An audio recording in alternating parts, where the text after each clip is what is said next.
నమస్తే అండి. Welcome to Roja blogs. అందరూ బాగున్నారా అండి? నేను చాలా బాగున్నాను. ఈరోజు కార్తీక పురాణం 15వ అధ్యాయం గురించి తెలుసుకుందామండి. ఈ అధ్యాయంలో ఆరిపోయిన వత్తిని వెలిగించి మానవ రూపం పొందిన ఎలుక కథ గురించి తెలుసుకుందాం.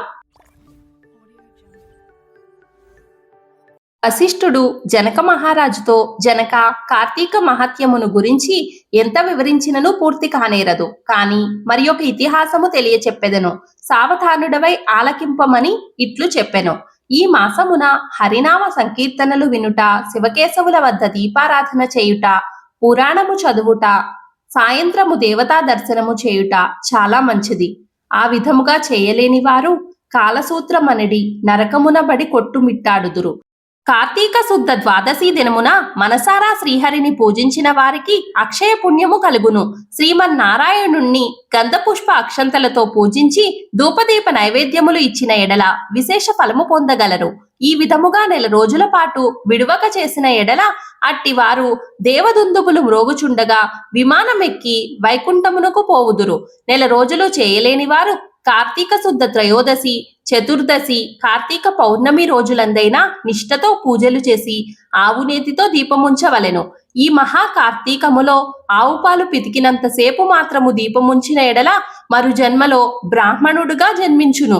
ఇతరులు ఉంచిన దీపము ఎగద్రోసి వృద్ధి చేసిన ఎడల లేక ఆరిపోయిన దీపమును వెలిగించిన అట్టివారు సమస్త పాపములు హరించును. అందులకు ఒక కథ కలదు, వినుమని వశిష్ఠుల వారు ఇట్లు చెప్పుచున్నారు. సరస్వతీ నదీ తీరమున శిథిలమైన దేవాలయం ఒకటి కలదు. కర్మనిష్ఠుడనే దయార్థ హృదయుడగు ఒక యోగి పుంగవుడు ఆ దేవాలయము వద్దకు వచ్చి కార్తీక మాసమంతయు అచటనే గడిపి పురాణ పఠనము చేసి తలంపురాగా ఆ పాడుబడి ఉన్న దేవాలయమును శుభ్రంగా ఊడ్చి నీళ్లతో కడిగి బొట్టు పెట్టి పక్క గ్రామమునకు వెళ్లి ప్రమిదలు తెచ్చి దూదితో వత్తులు చేసి 12 దీపములుంచి స్వామిని పూజించుచు నిష్ఠతో పురాణము చదువుచుండెను. ఈ విధముగా కార్తీక మాసము ప్రారంభము నుండి చేయుచుండెను. ఒక రోజు ఒక మూషికము ఆ దేవాలయంలో ప్రవేశించి నలుమూలలా వెతికి తినడానికి ఏమీ దొరకనందున అక్కడ ఆరిపోయి ఉన్న వత్తిని తినవలసిందేనని అనుకుని నోట కరుచుకొని ప్రక్కనున్న దీపము వద్ద ఆగెను. నోట కరిచియున్న వత్తి చివరకు అగ్ని అంటుకొని ఆరిపోయిన వత్తి కూడా వెలిగి వెలుతురు వచ్చెను. అది కార్తీక మాసం అగుట వలన శివాలయంలో ఆరిపోయిన వత్తి ఈ ఎలుక వల్ల వెలుగుటచే దాని పాపములు హరించుకపోయి పుణ్యము కలిగినందున వెంటనే దాని రూపము మారి మానవ రూపంలో నిలబడెను. ధ్యాన నిష్టలో ఉన్న యోగి పుంగవుడు తన కన్నులను తెరిచి చూడగా పక్కన ఒక మానవుడు నిలబడి ఉండుట గమనించి, ఓయి నీవెవ్వడవు, ఎందుకిట్లు నిలబడి ఉంటివి అని ప్రశ్నించగా, ఆర్య, నేను మూషికమును. రాత్రి నేను ఆహారము వెతుక్కుంటూ ఈ దేవాలయంలోకి ప్రవేశించి ఇక్కడ కూడా ఏమీ దొరకనందున ఈ వాసనలతోనున్న ఆరిపోయిన వత్తిని తినవలనని దానిని నోటకర్చుకొని ప్రక్కనున్న దీపం చెంత నిలబడి ఉండగా నా అదృష్టము కొలది ఆ వత్తి వెలుగుటచే నా పాపములు పోయినందువలన కాబోలు నేను వెంటనే పూర్వజన్మ మెత్తితిని. కాని ఓ మహానుభావ, నేను ఎందుకీ మూషిక జన్మ మెత్తవలసి వచ్చిందో దానికి గల కారణమేమిటో నాకు తెలియదు. దానికి గల కారణమును విశదీకరింపుమని కోరెను.